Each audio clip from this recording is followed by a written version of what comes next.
பயங்கரமான வடிவத்தினர் எல்லாம் இறுதி நாள்.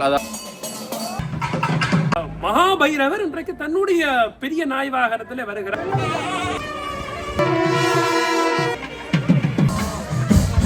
மண்டை ஓட்டை அவர் மாலையாக சாத்தி இருக்கிறார்.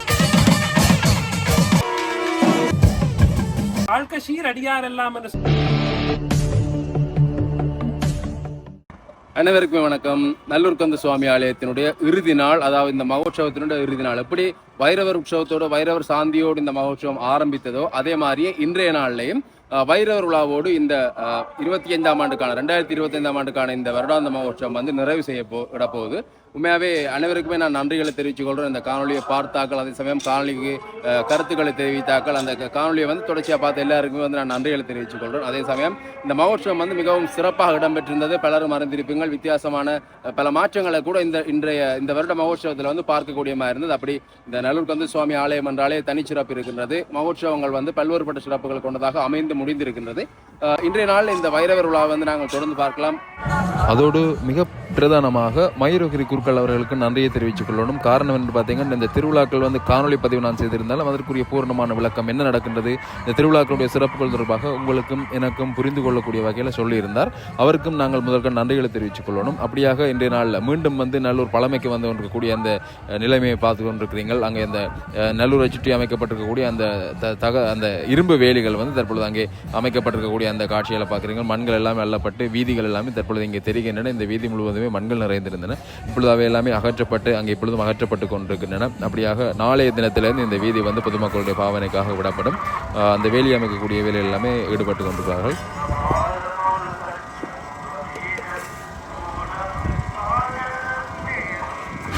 வைரவ பெருமானுக்கு வசந்த மண்டபத்தில் அங்கே பூஜைகள் நிறைவு செய்து தற்பொழுது அங்கே தனக்கே உரித்தான அந்த நாய் வாகனத்தில் ஏறி அங்கே கம்பீரமாக வந்து கொண்டிருக்கக்கூடிய அந்த காட்சியை பார்க்குறீங்கள். இந்த வாகனம் வந்து உண்மையாகவே ஒரு பெரிய நாய் ஒன்று அங்கே நிற்கிற மாதிரி இருக்கும். அந்த நீங்கள் முதல் காணொலி பார்த்தவர்கள், இந்த கொடியேற்றத்துக்கு முதல் நாள் இந்த காணொலியை பார்த்துருக்கக்கூடியவர்கள் பார்த்திருப்பீர்கள். பார்க்காதவர்கள் நீங்கள் பார்க்கக்கூடியமாக இருக்கும். மிக தத்துருவமாக இருக்கும் இந்த வைரவ பெருமான் எழுந்தல் வரக்கூடிய அந்த வாகனம். அப்படியாக ஆலயத்தினுடைய உள்வீதி இப்பொழுது வலம் வந்து கொண்டிருக்கிறார். தொடர்ந்து வெளியால் வரும்பொழுது நாங்கள் அந்த முழுமையான அழகை பார்க்கக்கூடியமாக இருக்கும். இப்பொழுது இங்கே ஆலயத்தினுடைய முன்றல் பகுதியில் நிற்கிறோம். சுவாமி வெளியால் வர போகிறார். இங்கே நீங்கள் பார்க்கலாம், ஒரு சிவாச்சாரியார் தலையிலே வந்து பார்த்தீங்கன்னா அவர் சுமந்து கொண்டிருக்கின்றார். அந்த தலையில் என்ன வைத்திருக்கிறார், அது ஏன் அவர் தலையில் சுமந்து வைத்திருக்கார் என்பது தொடர்பாக நாங்கள் இந்த காணொலியை வந்து தொடர்ச்சியில் இந்த காணொலியை வந்து நாங்கள் தொடர்ந்து பார்க்கும் பொழுது அறிந்து கொள்ளக்கூடியமாக இருக்கும். அப்படியாக இப்பொழுது அங்கே ஆலயத்தினுடைய உட்பகுதியில் இருந்து கம்பீரமாக நாய் வாகனம் ஏறி வைரவ பெருமான் இங்கே வரப்போகின்றார். அந்த எழுந்தல் வரக்கூடிய அந்த காட்சிகளை வந்து நாங்கள் இப்போ தொடர்ந்து பார்க்கலாம்.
அங்கே ஆலய வாயிலில் இருந்தே பார்த்தீங்கன்னா வைரவ பெருமானுக்குரிய அந்த பாடல்கள் அவருடைய நாமங்கள் சொல்லப்பட்டு அங்கே உடுக்கு அடிக்கப்பட்டதை நீங்கள் பார்த்துருப்பீங்க. அப்படியாக ஒவ்வொரு விதமான இந்த வாத்தியங்கள் மூலங்கள் வைரவ பெருமான் அங்கே வலம் வந்து இருக்கக்கூடிய அந்த காட்சியில் வந்து நீங்கள் பார்க்கலாம்.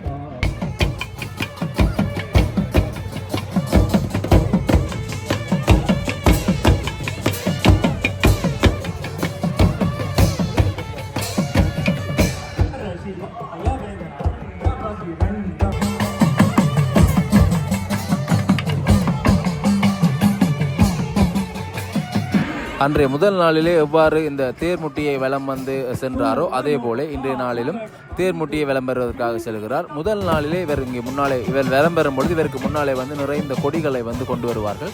அந்த இங்கே கொடியேற போகிறது என்பதை காட்சிப்படுத்தும் மூலமாக பல்வேறு இடங்கள் அந்த கொடிகள் வந்து பறக்க விடப்படும். சேவல் கொடி இன்றைய நாளில் அங்கே வைக்கப்பட்ட அந்த கொடிகள் அல்லது பறக்க விடப்பட்ட அந்த கொடிகள் எல்லாமே இவர் சென்று மீண்டும் அந்த இடங்களில் வந்து அவை வந்து அகற்றப்படும், இல்லாட்டி அங்கே இருந்து எடுப்பார்கள். அந்த காட்சியில் வந்து நாங்கள் பார்க்கலாம். இங்கே முதலாவதாக அன்றைய நாளில் தேர்முட்டியில் வந்து அந்த கொடி சேவல் கொடியை வந்து பறக்க விட்டிருந்தார்கள். அப்படியாக இன்றைய நாளிலே இங்கே தேர்முட்டியை நோக்கி வந்து கொண்டிருக்கிறார். அங்கே மேலே பறந்து கொண்டிருக்கக்கூடிய அந்த கொடி வந்து தற்பொழுது இங்கே கலட்டப்படும். வைரவ பெருமான் இந்த இடத்துல வந்து அந்த தேர்முட்டியை பார்த்தவன் நினைக்கும் பொழுது மேலே அந்த கொடி கலட்டப்படக்கூடிய அந்த காட்சியை வந்து நீங்கள் பார்க்கலாம்.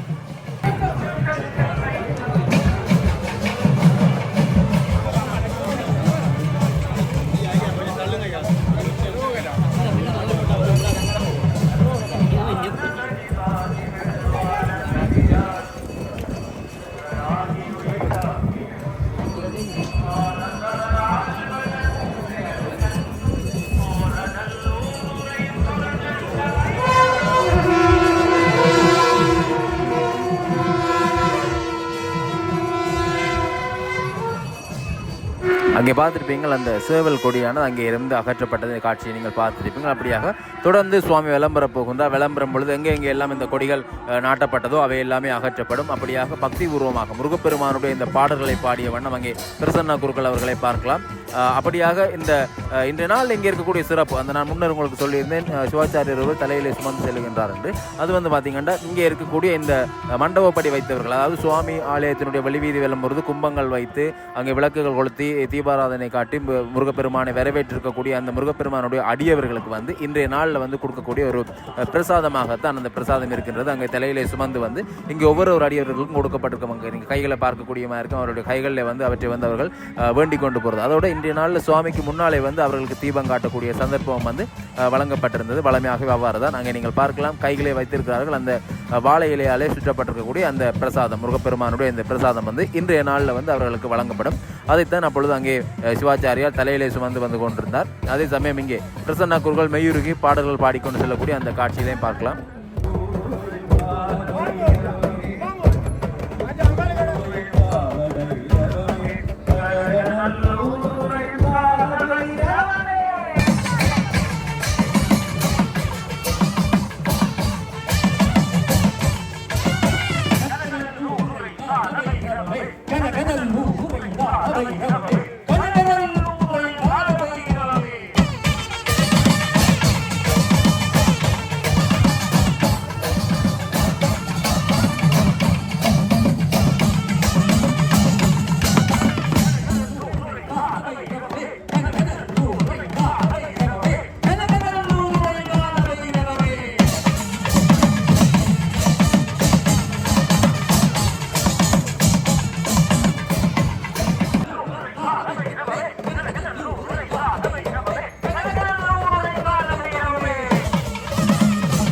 அப்படியாக சுவாமி வேலம் வந்து கொண்டிருக்கின்றார். கொடிகள் அகற்றப்பட்டு கொண்டிருக்கின்றது. தொடர்ந்து நாங்கள் இந்த வைரவர் உற்சவம் ஏன் இடம்பெறுகின்றது, இந்த வைரவ பெருமானுடைய இந்த உற்சவத்தினுடைய சிறப்புகள் என்ன, வைரவ பெருமானுடைய சிறப்புகள் என்ன என்பது தொடர்பாக மயூரகிரி குருக்கள் அவர்களிடம் நாங்கள் கேட்டு தெரிஞ்சு கொள்ளலாம். அன்புக்குரியவர்களே, நல்லூரிலே தனிச்சிறப்புகள் இருக்கிறது. நல்லூரிலே தனித்துவமான பண்பியல்கள் இருக்கிறது. நல்லூருக்கு வந்து தனி மரபுகள் இருக்கிறது. இதுதான் நல்லூருக்கு இருக்கக்கூடிய தனிச்சிறப்பு. நல்லூரிலே முருகப்பெருமானுக்கு தனிச்சிறப்பு இருக்கிறது என்று எல்லோருக்கும் தெரியும். மூலஸ்தானத்தில் இருக்கக்கூடிய வேட்பெருமான். அதுபோல இன்னொரு மூர்த்தி மிகச்சிறப்பாக கொண்டாடப்படுகிறார். அவர் சண்முக பெருமான். அவருக்கு தங்க சபை அமைக்கப்பட்டிருக்கிறது. அந்த தங்க விமானத்திற்குள்ளே இந்த சண்முக பெருமான் எழுந்தருளி இருக்கிறார். அதுபோல இன்னொரு மூர்த்தி மிகச்சிறப்பாக கொண்டாடப்படுகிறார். அவர்தான் பைரவமூர்த்தி. இந்த நல்லூர் பைரவருக்கு என்ற ஒரு தனிச்சிறப்பு இருக்கிறது. எப்படி முருகப்பெருமானுக்கெல்லாம் சிறப்பு இருக்கிறதோ அதுபோல பைரவருக்கு சிறப்பு. அதனால பைரவர் மற்ற திருக்கோயில்களிலே மேற்கு நோக்கி மூலஸ்தான மூர்த்தியை நோக்கியவராக ரட்சணத்தை அந்த காவல் செய்யக்கூடிய மூர்த்தி காவலை உள்நோக்கி செய்வார். இங்கே பெருமானுடைய வைரவமூர்த்தி வெளிநோக்கியும் செய்வார். அதனால பெருமானுடைய வைரவமூர்த்தி மற்றெங்கும் இல்லாத அளவில் வடகிழக்கு மூலையில கிழக்கு நோக்கி எழுந்தருள இருக்கக்கூடிய சிறப்பை பார்க்கிறோம். இந்த கோயிலிலே அறங்காவலர்கள் என்ன காரியம் செய்ய வேண்டும் என்றாலும் இந்த வைரவ பெருமானுடைய உத்தரவை கேட்டு செய்கிற ஒரு மரபு இருக்கிறது. பெருமானும் தேரில் ஏற போகிறாரா, அவருடைய சிம்மாசனம் பைரவருக்கு முன்னே வைக்கப்பட்டுத்தான் எடுக்கப்படும். எந்த புது முயற்சி எடுக்கப்பட வேண்டும் என்றாலும் பைரவருடைய ஆజ్ఞை பைரவருடைய அனுகிரகம், பைரவ ஏற்றுக்கொண்ட பிறகு அதை செய்வது என்கிற ஒரு மரபு நல்லூர்ல இருக்கு. அதனாலே தான் நல்லூர்ல செய்யப்படுகிற எல்லா காரியங்களும் சித்தி அடைகிறது, வெற்றி அடைகிறது என்று பெரியவர்கள் சொல்லுவார்கள். அந்த பைரவ பெருமான் எழுந்தருளித்தான் இங்கே கொடியேற்றம் நடக்கிறது. மற்ற திருக்கோயில்களில் விநாயக பெருமான் எழுந்தருளி கொடியேற்றம் நடக்கும். பைரவர் என்பது கடைசி நாளிலே வரக்கூடிய மூர்த்தியாக இருப்பார். இங்கே முதல் நாளிலேயே பைரவர் வருவார். சப்பரம் வெள்ளோட்டமா, அதிலே பைரவர் வருவார். 2 ஆண்டுகளுக்கு முன்னர் சப்பர வெள்ளோட்டம், அதிலே பைரவர் வந்தார். இப்படி பைரவருக்கு கொடுக்கக்கூடிய முதன்மை நல்லூர்ல சிறப்பு. இந்த நல்லூர்ல இருக்கக்கூடிய பைரவ பெருமான் இந்த மகோத்சவத்தினுடைய நிறைவு நாளிலே திரும்ப வீதி எழுந்தருளுகிறார். தன்னுடைய பூதகணங்கள் 2 பூதங்களிலே நிறைய வடைகளை தாங்கி கொண்டு வரும்படியாக பெருமானுடைய உலா அந்த தன்னுடைய பெரிய அந்த நாய் வாகனத்தில் எப்போதும் போலீஸ் வருகிற போது ஏதாவது ஒரு கேஸ் நடந்ததா, ஏதாவது ஒரு கிரிமினல் கேஸ் நடந்ததா, ஏதாவது கொலை நடந்ததா, ஏதாவது கொள்ளை நடந்ததா, என்ன செய்கிறார்கள்? தங்களுடைய நாய்களோடு வருகிறார்கள், மூப்ப நாய்களோடு வருகிறார்கள். இது இவரும் அந்த காவல்காரன் இல்லையா, அந்த சுப்ரீம் போலீஸ் சொல்லக்கூடிய அந்த மகாபைரவர் இன்றைக்கு தன்னுடைய பெரிய நாய் வாகனத்தில் வருகிறார். எல்லாருக்கும் அந்த வடை கொடுக்கப்படுகிறது. வடை என்பது அது கூட அந்த மாம்சம் என்று சொல்லக்கூடியதான என்ன உளுத்தம் வடை, அந்த புரோட்டீனை கொடுக்கக்கூடியது. அது என்ன செய்கிறது என்று சொன்னால் மண்டை ஓட்டை குடிக்கிறதா. இந்த பிரபஞ்சம் எல்லாம் அழிந்த பிறகு அந்த பிரம்ம விஷ்ணுக்களுடைய அந்த மண்டை ஓட்டை அவர் மாலையாக சாத்தி இருக்கிறார். அவர் மண்டையோடு சாத்தப்பட்டு அவர் ஒரு பயங்கரமான வடிவத்தினர் எல்லாரையும், அதாவது பகைகளை, துக்கங்களை, விரோதிகளை எல்லாம் அழித்து இந்த நல்லவர்களை காப்பதே என்னுடைய கடன் என்று சொல்லி வரக்கூடிய அந்த பைரவமூர்த்தி கால பைரவராக விளங்கக்கூடியவர். இவருடைய வருகை வருகிற போது இந்த தேவராஜ சேவியமான பாவனாங்கிரி பங்கஜம் வியாழஜக்ஞ சூத்ரம் இந்த சேகரம் கிருபாகரம் நாரதாதி ஜோகி பிருந்த வந்திதம் திகம்பரம். திகம்பரம் என்றால் அவர் உடையற்றவராக இருக்கிறார். அவருக்கு உடை கிடையாது. அவரே இந்த பிரபஞ்சமே அவருக்கு உடையாக இருக்கிறது. அதனால அவர் நிர்வாணியாக இருக்கிறார். நிர்வாணம் என்பது உடை மட்டுமல்ல, எல்லாவற்றுக்கும் துறந்த நிலை. திகம்பரம் காஷிகாபுராசிநாத கால பைரவம் பஜே என்று அவருடைய அந்த கால பைரவாஷ்டகம் இசைக்கப்பட பெருமானுடைய அந்த பேரி எல்லாம் முழங்கும்படியாக அவருடைய அந்த உக்ரமான அந்த தோற்றத்தோடு கூடியவராக அந்த காவல் செய்யக்கூடிய பெருமான் எழுந்தருளுகிற போது மேலே இருக்கக்கூடிய கொடிகள் எல்லாம், கோபுர கொடிகள் எல்லாம் இறக்கப்பட்டு இந்த மகோத்சவம் நிறைவு பெறப்படுகிறது. இந்த மகோத்சவம் பூரணத்துவத்தை பெறுகிறது. இதை நாங்கள் இன்றைய தினத்திலே பார்க்கிறோம்.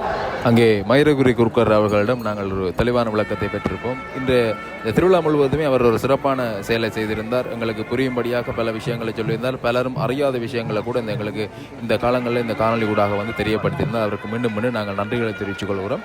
அதே சமயம் இங்கே நீங்கள் பார்க்கலாம், இந்த ஐயா சொன்னது போலயே இங்கே கொடிகள் கலட்டப்பட்டு கொண்டிருக்கிற அந்த காட்சியில் நீங்கள் பார்க்குறீங்க. இங்கே சேவல் கொடிகள் கலட்டப்பட்டு கொண்டிருக்கும். முருகப்பெருமானுடைய வைரவ பெருமானுடைய, இங்கே நல்லூர் என்றாலே நாங்கள் முருகப்பெருமான் என்று சொல்லி பழகி அது முருகப்பெருமான் என்ற வார்த்தை தான் இருக்கின்றது. வைரவ பெருமானுடைய அந்த உள்ளா இடம் இருக்கின்றது. இங்கே தெற்கு வாயில் பகுதியில் இருக்கக்கூடிய இந்த தெற்கு வாயில் கோபுரத்தில் கூட பறக்க விடப்பட்ட அந்த கொடி தற்பொழுது அங்கே அகற்றப்படக்கூடிய காட்சியை நீங்கள் பார்க்கலாம்.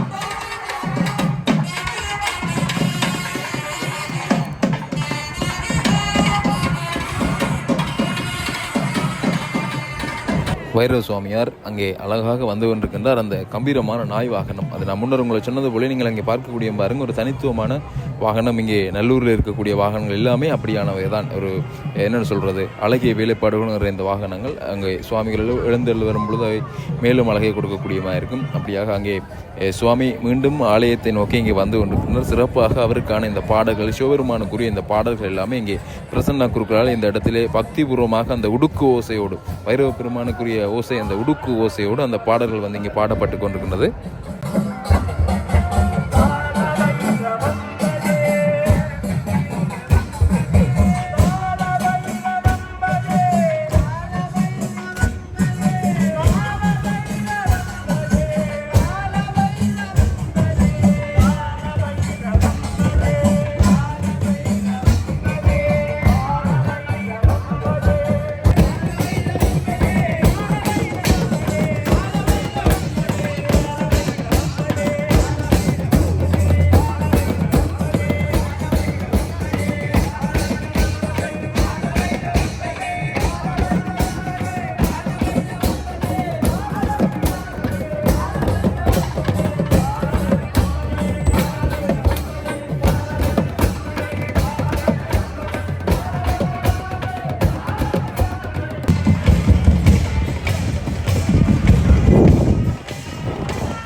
இங்கே மீண்டும் ஆலயத்துக்குள்ளே வைரவ பெருமான் செல்ல போகின்றார். இந்த ஆண்டு வருடாந்த மகோற்சவம் வந்து இன்றைய நாளுடன் நிறைவு பெறுகின்றது. ஒரு கவலையான விஷயம் தான். ஆனாலும் அடுத்த வருடம் எப்போ வருமன்றதை எதிர்பார்த்து காத்து கொண்டு போகணும். அது இப்போ திருவிழா தொடங்கி என்னென்னு முடிஞ்சுன்னு தெரியாது. ஆனால் அந்த திருவிழா மீண்டும் எப்போ ஆரம்பிக்கும்ன்றதை நினச்சா அது ஒரு நீண்ட ஒரு கொஞ்ச நாள் இருந்தாலும் இப்போ 365 நாள் இந்த 25 நாள் போனால் இன்னும் 340 நாள் இருக்குது என்று யோசித்தாலும், ஆனால் அந்த 340 நாள் 3 வருஷம் மாதிரி இருக்கும். அப்படி ஒரு நீண்ட நாளை கடக்க வேண்டி வரும். அங்கே பிரதானமான கோபுரத்தில் இருக்கக்கூடிய அந்த கொடி கூட கலட்டப்படக்கூடிய அந்த காட்சியை நீங்கள் பார்க்குறீங்கள். அப்படியாக இன்றைய இந்த மகோற்சவம் வந்து இந்த நிகழ்வோடு வந்து நிறைவு பெறுகின்றது. தொடர்ந்து என்னுடைய இந்த காணொலியை பார்வையிடக்கூடியவர்கள் கேட்டிருக்கக்கூடிய சில கேள்விகள், அந்த கேள்விக்குரிய பதில் மயிரகுரி குருக்கள் அவர்களிடம் கேட்டு சொல்லுமாறு சொல்லியிருந்தார்கள். மயிரகுரி குருக்கள் அவர்கள் அதுக்குரிய தெளிவுபடுத்தலை வந்து தற்பொழுது தருகின்றார். நல்லூரில் இருக்கக்கூடிய தனிச்சம்பிரதாயங்கள் பற்றி பலரும் இங்கே தர்சனத்திலே கேட்கிறார்கள், அவருடைய யூடியூப் கீழே கேட்கிறார்கள். பலவற்றுக்கு பதில் சொல்வதற்கான நேரம் கிடைக்காமல் இருக்கிறது.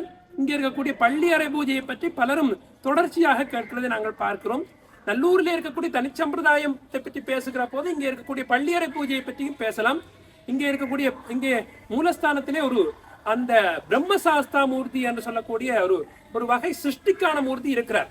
அவர் கையிலே அந்த கமண்டலம் ருத்ராட்ச மாலையை சாத்தி கொண்டு தடித்தவராக வேல் வைத்திருப்பார், வஜ்ரம் வைத்திருப்பார். இதுதான் வழக்கமான முத்துக்குமார சுவாமியுடைய வடிவம். இந்த மூர்த்தியினுடைய கையிலே ருத்ராட்சமும் கமண்டலமும் இருக்கும். மற்ற கையில அபயம் காட்டி மற்ற கையை ஊருகஸ்தமாக வைத்திருப்பார். இப்படி இருக்கக்கூடிய மூர்த்தி தான் படைத்து தொழில் செய்யக்கூடிய சிருஷ்டி மூர்த்தியாக இருக்கக்கூடியவர். அவர் பிரம்மசாஸ்தா என்று சொல்லக்கூடிய மூர்த்தி.